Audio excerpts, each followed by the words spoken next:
देखो, तो अभी हम रे ऑप्टिक्स स्टार्ट करेंगे।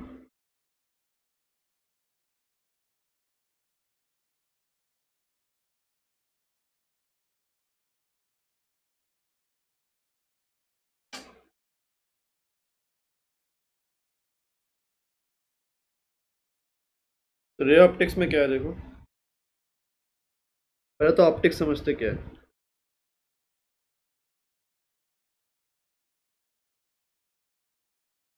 तो ऑप्टिक्स आपका ब्रांच ऑफ फिजिक्स हो गया which deals with the study of light and it's phenomena. ठीक है, it is basically the study of light and it's phenomena.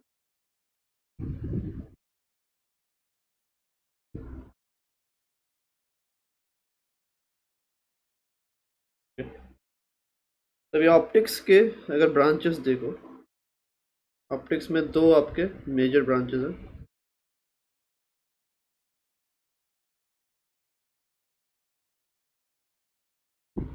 एक आपका रे ऑप्टिक्स और दूसरा आपका वेव ऑप्टिक्स।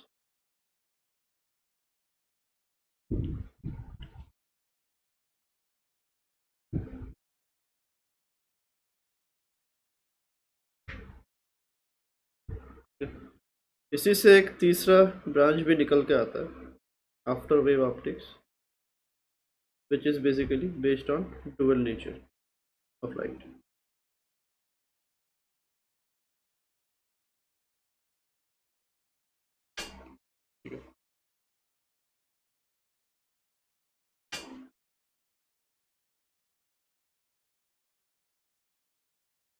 तो इसको मॉडर्न फिजिक्स में कंसिडर करते हैं, बट निकला एक्चुअल में वेव ऑप्टिक्स से ही है। ठीक है, वेव ऑप्टिक्स तो वेव ऑप्टिक्स जैसे ही ख़त्म हुआ वहाँ से आपका ये डुअल नेचर का ओरिजिन है। बट इसको हम कंसिडर करते हैं उसी में मॉडर्न फिजिक्स में, कि ये क्लासिकल आइडियाज़ में नहीं आता। और रे ऑप्टिक्स बेसिकली क्या है, देखो ray optics is basically the branch of physics which assumes light to be made up of particles। ठीक है, तो ये आइडिया जो है रे ऑप्टिक्स में, जो मेजॉरिटी आइडियाज हैं those are based on Newton's ideas. जब लाइट एक पार्टिकल से बना हुआ है, ये आइडिया आपको न्यूटन ने दिया था। ठीक है, तो this was the most primitive idea about what light is and how it is. और wave optics is relatively newer concept. ठीक है, तो इसमें ये यहाँ पे आइडियाज़ जो है वो न्यूटन से थोड़ा डिफर करते हैं, थोड़े नहीं बहुत ही ज़्यादा डिफर करते हैं। तो wave optics is based on the idea that light is a wave. ठीक है, तो हमने अभी देखो क्या किया है, हमने अभी एक तो 11th में पार्टिकल का जो मैकेनिक्स है वो सब हमने ऑलरेडी सीख रखा था। और अभी हमने लास्ट दो चैप्टर्स में जो किया है, we were discussing about waves and their mechanics. ठीक है, तो वेव्स में क्या क्या चीज़ें हमने देखा। एक तो सबसे पहली चीज़ कैरेक्टरिस्टिक जो होते हैं वेव के। ठीक है, और उन्हीं कैरेक्टरिस्टिक्स के बेसिस पे हमने वेव को डिफाइन किया। ठीक है, उसका जो वेव इक्वेशन वगैरह है सब कुछ उसी कैरेक्टरिस्टिक्स के बेसिस पे डिफाइन होता है। और उसके बाद आपके मेन फेनोमेनास क्या है, वेव के एडिशन। ठीक है, एडिशन से ही आपके तीन चार फेनोमेना आपके बन रहे थे, वही हमने स्टडी किया। तो वेव ऑप्टिक्स में भी वही सब आने वाला है वापस। ठीक है, so wave optics is based on the idea that light is predominantly a wave, or ray optics is based on the idea that light is made of a particle। ठीक है, तो this assumes that light is made of particles,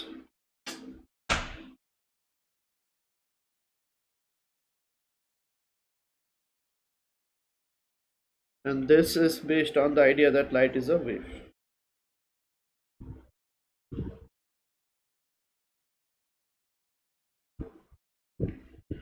और ये जो है ये क्या है, डुअल नेचर, मतलब light is a wave and a particle at the same time।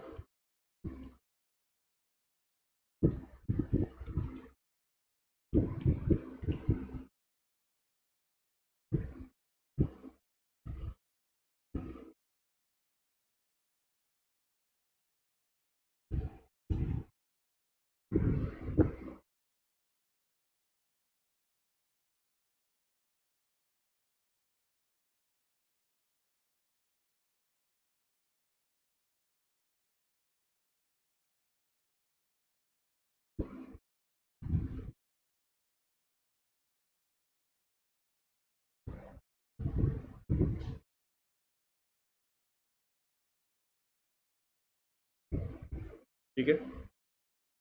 तो ये आपको देख लो क्या चीज़ इसमें वेट ऑप्टिक्स में से आपको एक सवाल तो आएगा, ज़्यादा वेटेज नहीं है इसका।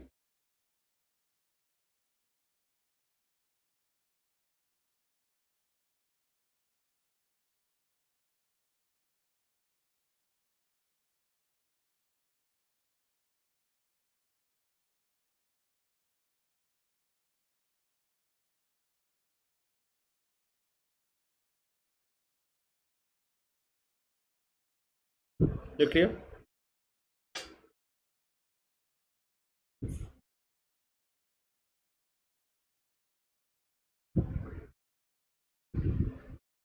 ये देखो न्यूटन्स कॉर्पस्कुलर थ्योरी। तो इस चैप्टर में हम बेसिकली इसी को पढ़ेंगे, रे ऑप्टिक्स।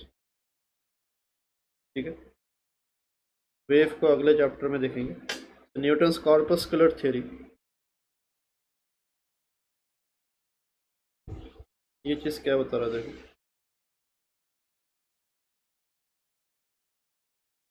तो यहाँ पे according to Newton light was made up of small particles called corpuscles. ठीक है, according to Newton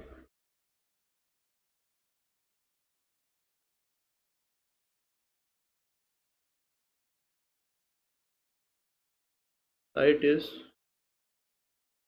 made up of small particles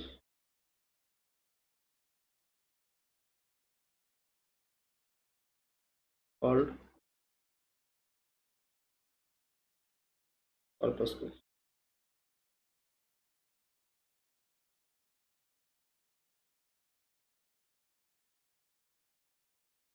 और क्या है कि दे मेक इलास्टिक कोलिशन, इसने ये भी एज्यूम किया कि दे मेक इलास्टिक कोलिशंस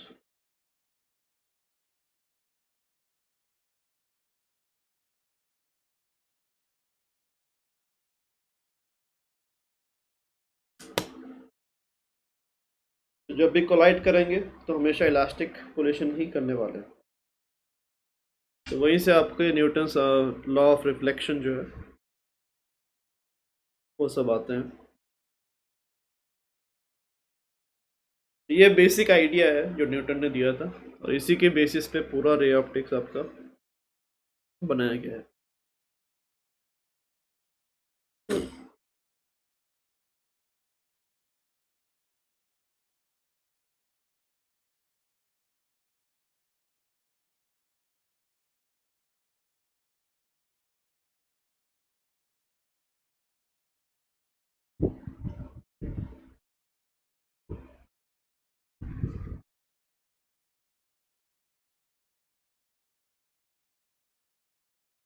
ठीक है, हो गया।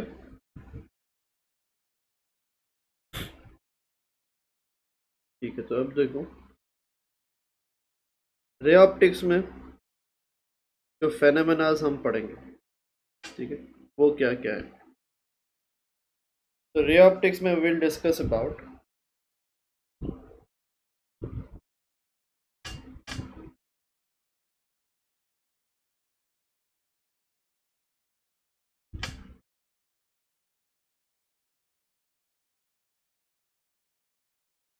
सबसे पहला आपका रिफ्लेक्शन, प्लेन मिरर्स और स्पेरिकल मिरर्स दोनों का सीखेंगे।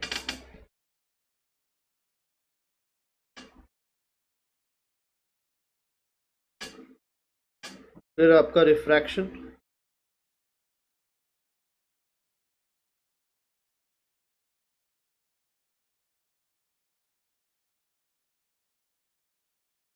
Glass slab, short surface, lenses. फिर हम देखेंगे डिस्पर्शन,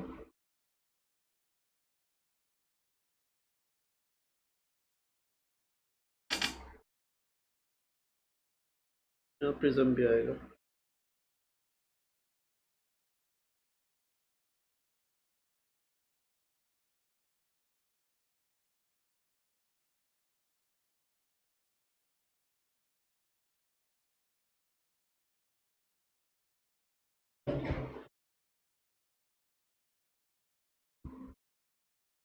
और ऑप्टिकल इंस्ट्रूमेंट।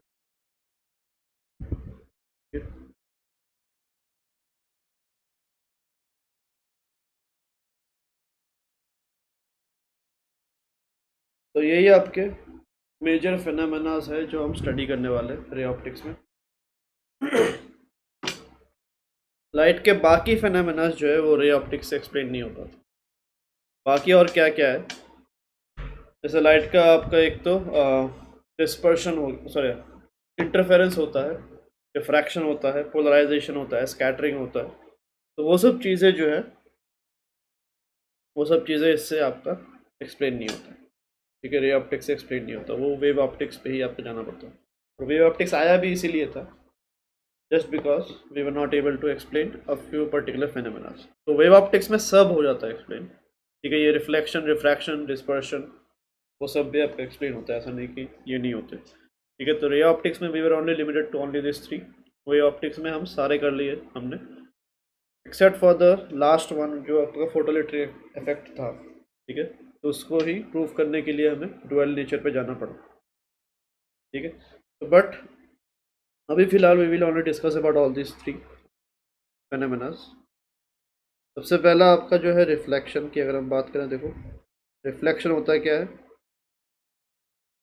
सबसे पहले तो आपको ये समझना है कि चाहे रिफ्लेक्शन हो चाहे रिफ्रैक्शन हो, बोथ आर बाउंड्री फेनोमेनास। बाउंड्री फेनोमेनास मतलब आपके पास अगर दो मीडियम का इंटरफेस है, ठीक है, यहाँ पे एक मीडियम वन है, यहाँ मीडियम टू है मान लो, तो रिफ्लेक्शन होगा या रिफ्रैक्शन होगा, ठीक है, वो दोनों चीज़ें बाउंड्री पे ही होता है। तो अगर आपका लाइट इंसिडेंट होने के बाद मीडियम वन में ही वापस चला जाता है, ठीक है, बाउंड्री पे इंसिडेंट हुआ और मीडियम वन पे वापस चला गया, तो that is known as, that phenomena is known as reflection. अगर बाउंड्री पे इंसिडेंट होके दूसरे मीडियम में ट्रेवल करता हुआ चला गया, तो उसको हम क्या बोलते हैं, that is called as refraction. और जब भी होता है, ऐसा नहीं है कि कंप्लीटली रिफ्लेक्शन होगा या कंप्लीटली रिफ्रैक्शन होगा, ये जब भी होता है दोनों साइमल्टेनियसली होते हैं। ठीक है, तो एक का पार्ट ज़्यादा होता है, एक का कम होता है, तो उसके ऊपर नेमिंग किया जाता है। जैसे कि अगर आपका रिफ्लेक्शन हो रहा है, जैसे कि अगर हम मिरर की बात करेंगे, मिरर में जब आपका रिफ्लेक्शन होता है तो हो सकता है कि 95% आपका रिफ्लेक्ट हो रहा हो, ठीक है, बाकी 5% वो ट्रांसमिट होकर अंदर जाता ही है और फिर जाके वहाँ पे एब्जॉर्ब होता है। ठीक है, तो reflection refraction both are happening at the same time.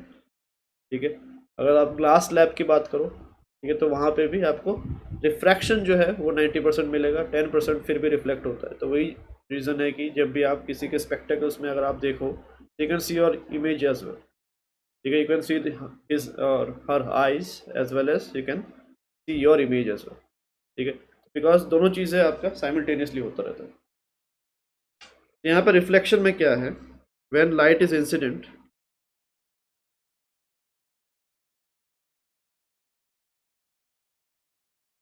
at the interface of two medium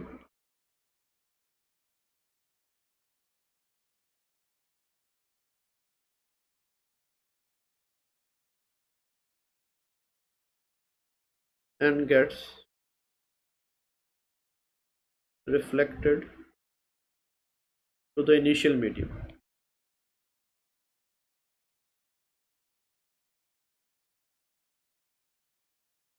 The phenomena is known as reflection.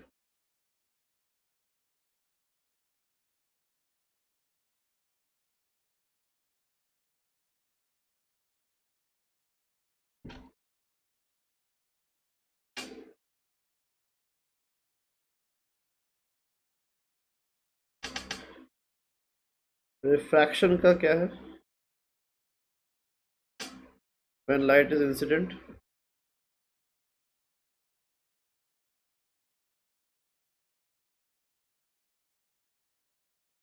at the interface of two medium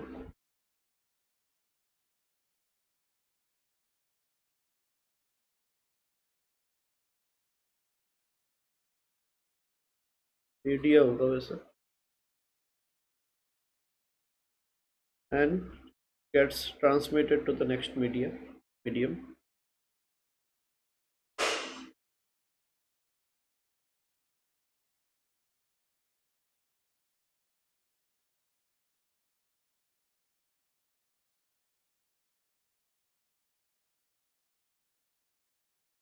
The phenomena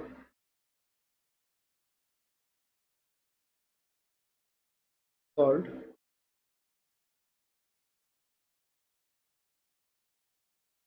refraction.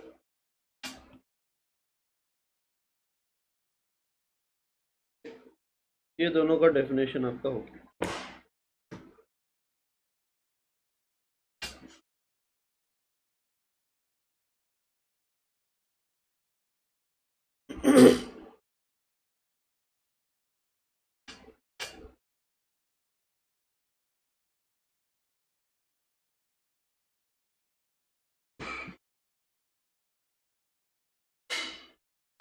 क्या हो गया?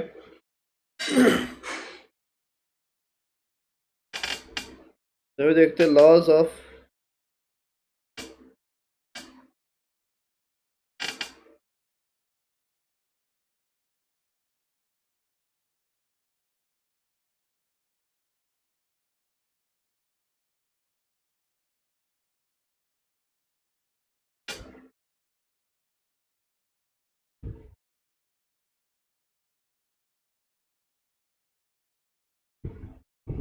देखिए,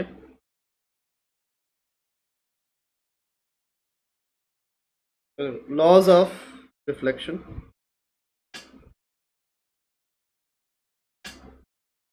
सब कुछ अभी इसी पे बेस होगा। तो पहला लॉ जो है, चलो डायग्राम ही बना लेते, चलो।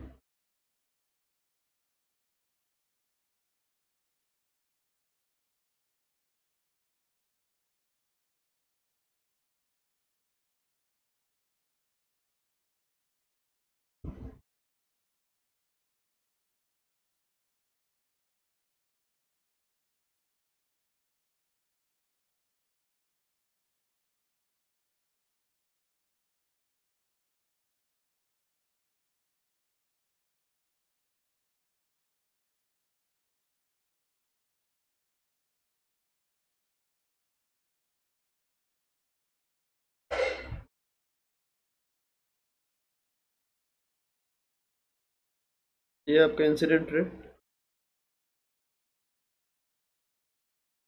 ये रिफ्लेक्टेड रे, ये नॉर्मल,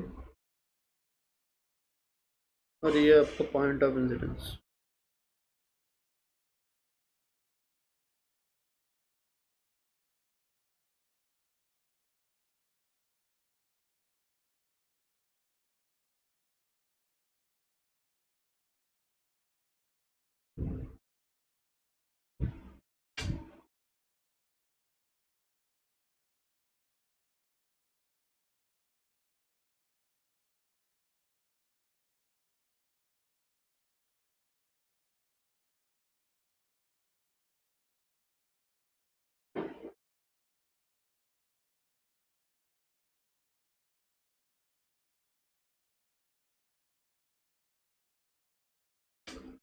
सबसे पहला जो आपका लॉ है वो क्या बताता है, देखो, angle of incidence is equals to angle of reflection. अब ये होता क्यों है, पहले तो ये देखते हैं। यहाँ पे देखो, ऑलरेडी बताया गया था कि ये जो लाइट है इस पे बहुत सारे छोटे छोटे पार्टिकल्स है which are called corpuscles according to Newton. तो वो जब कोलाइड करेंगे, किस टाइप का कोलिशन करने वाले? Elastic collision. इलास्टिक कोलिशन जब करता है इस टाइप का object, two dimension elastic collision जब करेगा, तो क्या होगा? वेलोसिटी के जो भी कंपोनेंट्स रहेंगे, ठीक है, इस डायरेक्शन में और इस डायरेक्शन में, और कोलाइड करने के बाद इस डायरेक्शन में इस डायरेक्शन में, वेलोसिटी एग्जैक्टली आपका आने वाला और जाने वाला दोनों आपके सेम होंगे। और अगर ऐसा होता है तो एंगल ऑफ इंसिडेंस और एंगल ऑफ रिफ्लेक्शन दोनों आपके सेम हो जाता है। ठीक है, तो ये आपका किसका है, ये एंगल ऑफ इंसिडेंस और रिफ्लेक्शन इक्वल कैसे बन रहा है, ड्यू टू इलास्टिक कोलिशन। ठीक है, इलास्टिक कोलिशन में देयर इज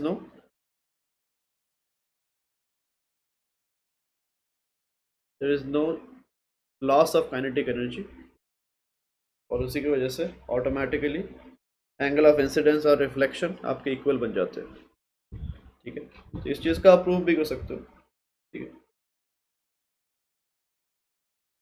तो ये आपका पहला लॉ हो गया कि एंगल ऑफ इंसिडेंस और एंगल ऑफ रिफ्लेक्शन दोनों आपके इक्वल होने चाहिए। तो यहाँ पे देखो, जब भी आप रे डायग्राम बना रहे हो, ठीक है, तो यहाँ पे इससे भी ज़्यादा इंपॉर्टेंट है कि रे डायग्राम कैसे बना रहे हैं वो आपको समझना है। तो रे डायग्राम जैसे ही आप बनाते हो, सबसे पहली चीज़ आपको पॉइंट ऑफ इंसिडेंस जो है उसको मार्क करना होता है, कहाँ पे इंसिडेंट हो रहा है। ठीक है, तो पॉइंट ऑफ इंसिडेंस पे आपने मार्क किया, वहाँ पे आपका लाइट आके गिरा, इंसिडेंट लाइट। तो पॉइंट ऑफ इंसिडेंस पे आपको क्या करना पड़ेगा, एक नॉर्मल बनाना पड़ेगा। अब नॉर्मल कैसा बनेगा, जैसे यहाँ पे आपका नॉर्मल इस तरफ वर्टिकल क्यों बना, बिकॉज आपका सरफेस ऐसा है। ठीक है, अगर मान लो मेरा सरफेस ऐसा होता कर्व्ड, तो मैं नॉर्मल कैसा बनाता, इस पॉइंट पे मेरा इंस्टेंटेनियस सरफेस ये होता टेंजेंट, और मेरा नॉर्मल कैसा जाता, ऐसा। ठीक है, और मेरा ये जो एंगल है ये मेरा एंगल ऑफ इंसिडेंस बन जाता है उसका।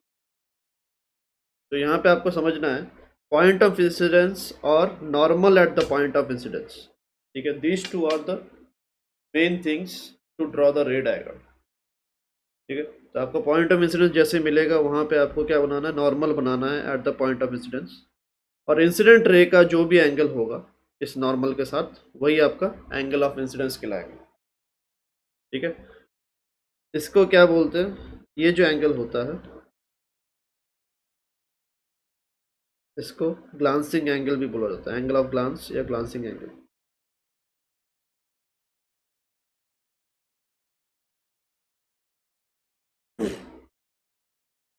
ठीक है, तो सरफेस के साथ जो एंगल है वो ग्लांसिंग, और जो नॉर्मल के साथ एंगल है उसको एंगल ऑफ इंसिडेंस। तो ग्लांसिंग एंगल भी आपका इक्वली होता है वैसे। ठीक है, ये भी इक्वल आएगा।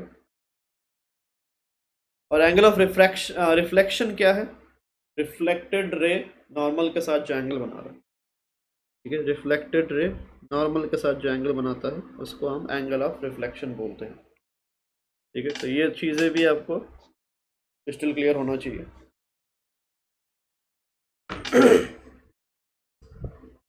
So this is always drawn to the as per the surface.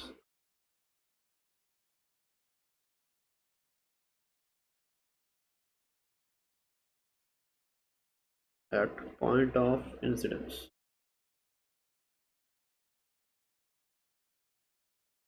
ठीक है, पॉइंट ऑफ इंसिडेंस पे सरफेस कैसा है उसके हिसाब से नॉर्मल बनता है। जो सेकंड जो आपका है, ठीक है, यहाँ पे क्या बताया जा रहा है कि incident ray, reflected ray and the normal at the point of incidence all should lie on the same plane, एक प्लेन पे लाई करना चाहिए। ठीक है, तो ये यहाँ पे तो आपको ऑब्वियस दिख रहा होगा, बट 3D में जब आप इसको देखते हो तो वहाँ पे इसका बहुत ज़्यादा सिग्निफिकेंस आता है। जैसे कि मान लो ये आपका सरफेस है, अब यहाँ से आपका मान लो लाइट यहाँ पे आके गिरा, अब गिरने के बाद एंगल ऑफ इंसिडेंस और एंगल ऑफ रिफ्लेक्शन को अगर इक्वल बनाना है तो वो कहीं पे इस फर्स्ट लॉ को सेटिस्फाई करता हुआ कहीं भी जा सकता है। वो इधर जा सकता है, इधर जा सकता है, इधर जा सकता है, ये बस सेटिस्फाई करना है उसको। तो 3D में अगर आप देखो, ये अगर आपका एंगल ऑफ इंसिडेंस है, इसका जो पूरा कोण है, यहाँ पे एक अगर कोण बनाओगे आप, इस पूरे कोण पे जहाँ पे भी वो जाएगा ये फर्स्ट लॉ आपका सेटिस्फाई होगा, बट ऐसा नहीं है कि वो कहीं भी जाएगा। ठीक है, तो ये डायरेक्शन जो है रिफ्लेक्टेड रे का वो फिक्स कैसे होता है, वो सेकंड लॉ से फिक्स होता है। तो वो क्या बता रहा है, देखो सेकंड लॉ से, ये 3 डायमेंशन फिगर में जैसे लाइट आके गिरा, सबसे पहले आपको क्या करना है, यहाँ पे नॉर्मल बनाओ।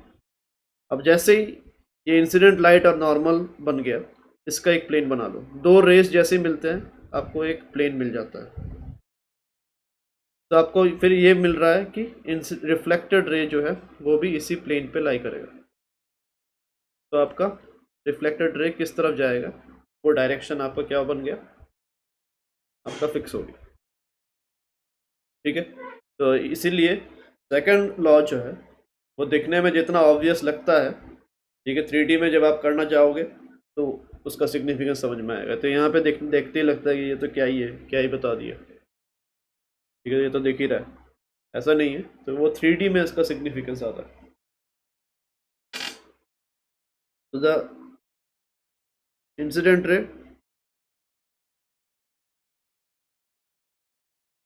reflected ray and normal at the point of incidence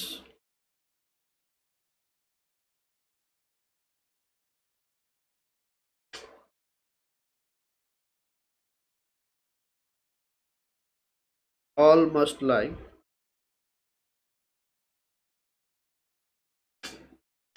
at the same plane। तो सबके सब सेम प्लेन पे लाई करें।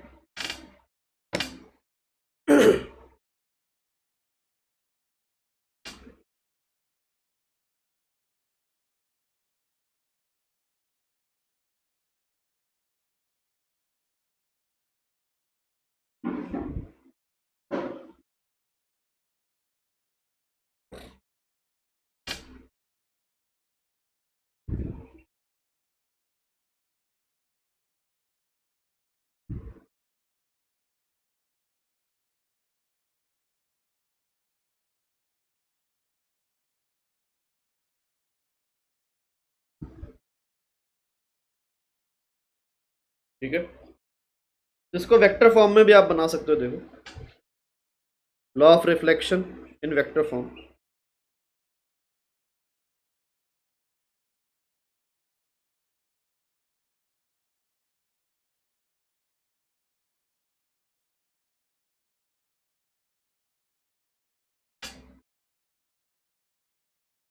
इसको क्या लिखोगे, देखो, i cap dot n cap would be equals to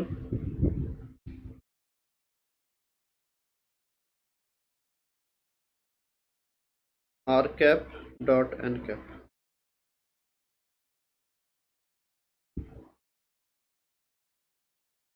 I cap क्या है, unit vector along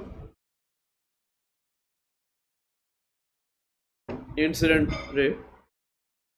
are cap is the unit vector along the reflected ray. N cap क्या है, नॉर्मल वेक्टर, नॉर्मल जो है उसका यूनिट वेक्टर। तो यहाँ पे क्या आएंगे, यूनिट वेक्टर अगर है तो मैग्नीट्यूड में दोनों आई और एन। इस यहाँ से देखो क्या प्रूफ होता है,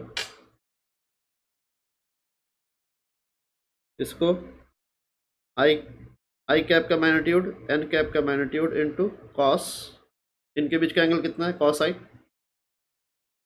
समझ में आ रहा है, आर कैप का मैग्नीट्यूड, एन कैप का मैग्नीट्यूड इनटू कॉस आर, ये आपका बन रहा है।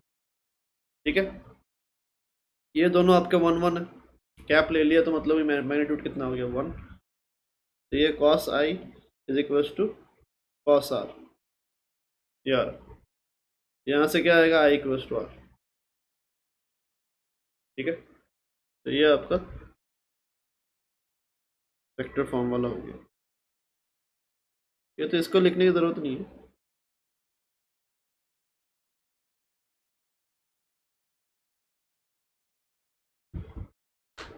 तो ये बहुत रेयर क्वेश्चन बन जाता है इस पर।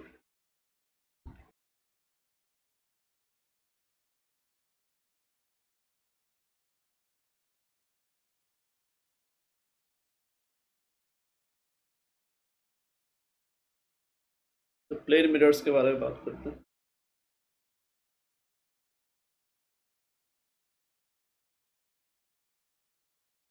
तो प्लेन मिरर में पहली चीज़ तो क्या है,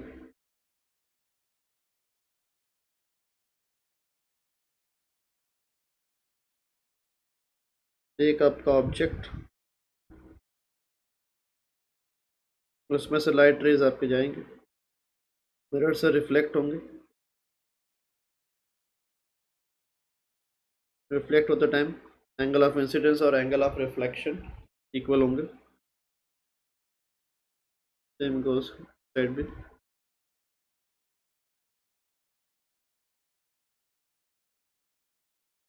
और फिर इसको आप एक्सटेंड करोगे तो यहाँ पे आपको इमेज मिलेगा।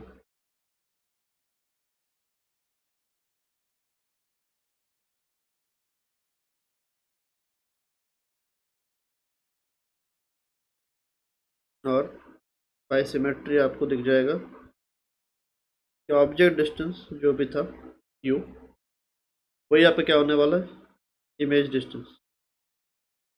बट यहाँ पे इमेज बनता कहाँ पे, बिहाइंड द मिरर। ठीक है, तो सबसे पहले तो यहाँ पे हम डिफाइन करने की कोशिश करते हैं कि इमेज होता क्या है और ऑब्जेक्ट क्या होता है। ठीक है, रे ऑप्टिक्स के लैंग्वेज में what is an object and what is an image.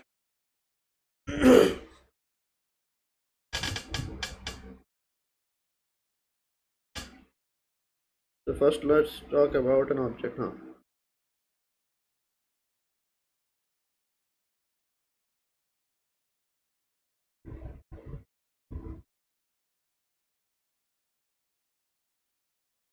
ठीक है, तो ऑब्जेक्ट क्या होता है, देखो object is a point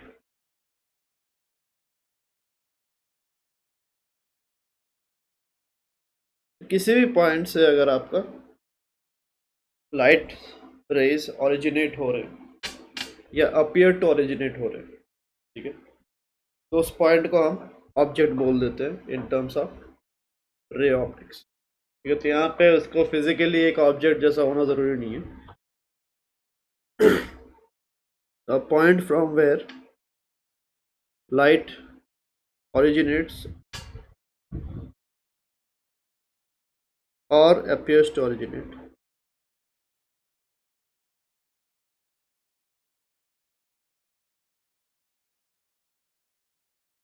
is called an object। ठीक है, तो अगर एक्चुअल में ओरिजिनेट हो रहा है तो उस ऑब्जेक्ट में भी दो टाइप रहते हैं, एक रियल ऑब्जेक्ट और एक virtual object.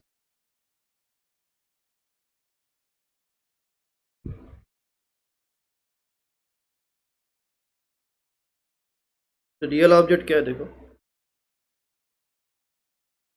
If light raise actually originate from a point,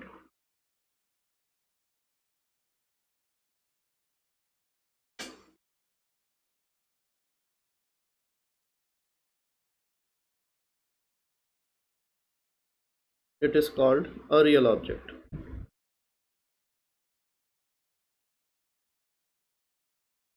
ठीक है, तो अगर एक्चुअली ओरिजिनेट हो रहा है तो उसको रियल ऑब्जेक्ट बोला जाता है। और इसकी एक बहुत ही अच्छा पैटर्न भी यहाँ पे देखने को मिलता है, देखो अगर आपका रियल ऑब्जेक्ट है उसमें से लाइट हमेशा डाइवर्ज करेगा। ठीक है, तो light always diverges from a real object.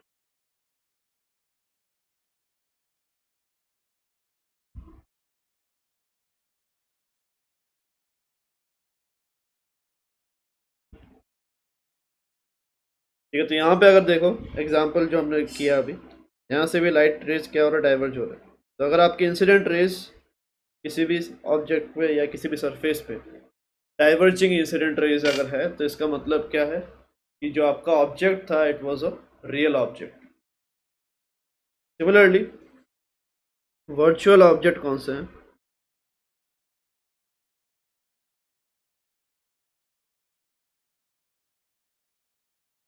तो अगर आपके light rays appear to originate है, ठीक है, if light rays appear to originate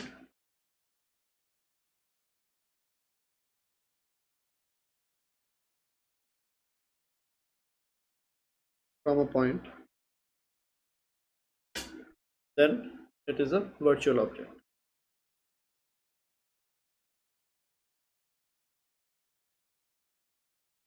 तो वर्चुअल ऑब्जेक्ट का क्या है देखो, unlike real object, virtual object में इंसिडेंट रेज आपके कन्वर्ज होते हैं, ठीक है। तो अभी converging incident raise,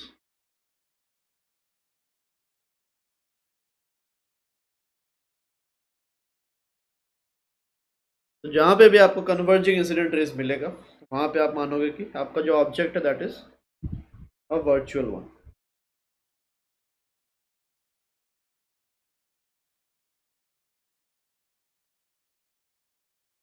Diverging incident rays, real object. Converging incident rays, virtual object.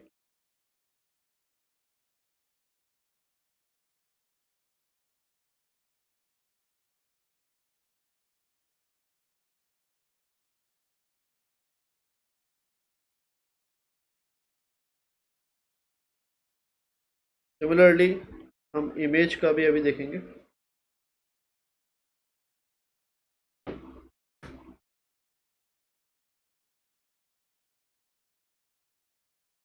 अच्छा, ऊपर ये रिजल्ट भी लिख के रखो।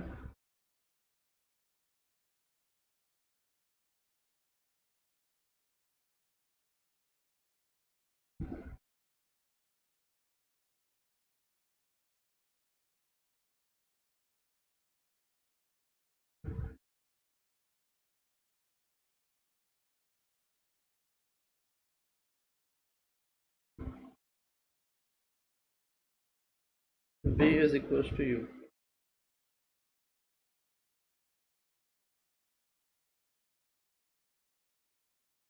ठीक है,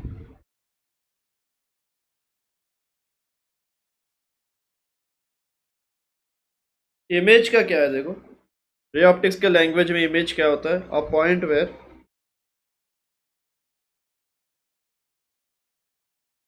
लाइट आफ्टर रिफ्लेक्शन, रिफ्लेक्शन के बाद, ठीक है। तो हमेशा इंसिडेंट रेस के साथ ऑब्जेक्ट ही एसोसिएट होता है और रिफ्लेक्टेड रेस के साथ हमेशा इमेज एसोसिएट होता है, ठीक है। तो रिफ्लेक्टेड रेस जहां पे भी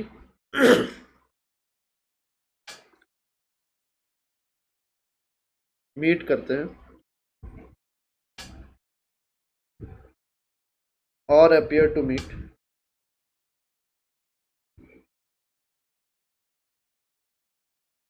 ठीक है, तो उसको हम क्या बोलते हैं, is called an image. Image में भी दो आपके होते हैं, एक रियल इमेज, तो रियल कौन सा है, if light rays actually meet,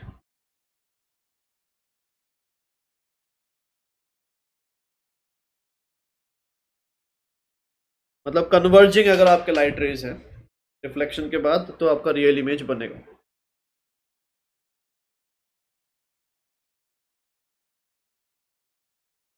ये कब होगा, कन्वर्जिंग रेज आफ्टर रिफ्लेक्शन, तो उस केस में आपका रियल इमेज बनता है।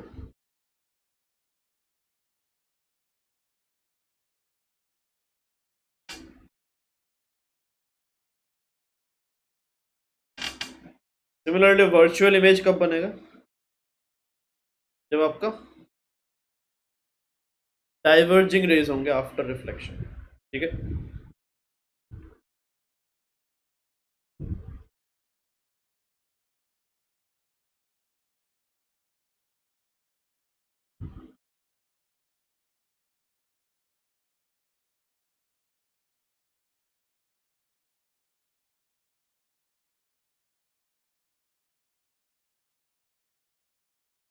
तो after reflection the rays are diverging अगर है तो वहां पे आपको वर्चुअल इमेज बनेगा, ठीक है। तो यहाँ पे अपीयर्स टू मीट होगा, आपको ज़बरदस्ती एक्सटेंड करके मीट करवाना पड़ेगा,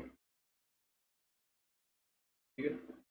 और दूसरी खासियत क्या है रियल इमेज की, कि real image can be obtained on a screen, virtual image can not be obtained on a screen, ठीक है।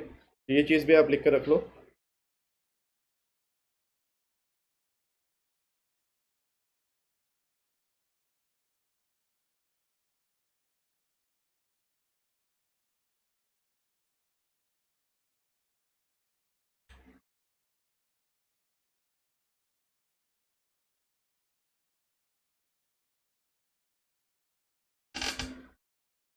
लिख लो कि रियल इमेजेस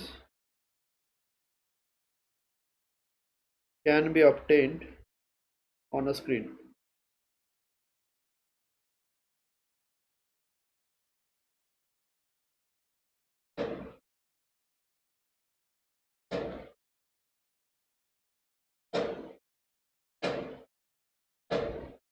हाँ, वर्चुअल इमेज जो है एक्चुअली लाइट रेज वहाँ पे मीट कर नहीं रहे, और बनता भी है बिहाइंड द मिरर। तो मिरर के पीछे, बट मिरर के पीछे आप अगर स्क्रीन लेके जाओगे वहाँ पे आपको इमेज नहीं मिलने वाला, बिकॉज वो एक्चुअल में वहाँ पे मीट किए ही नहीं।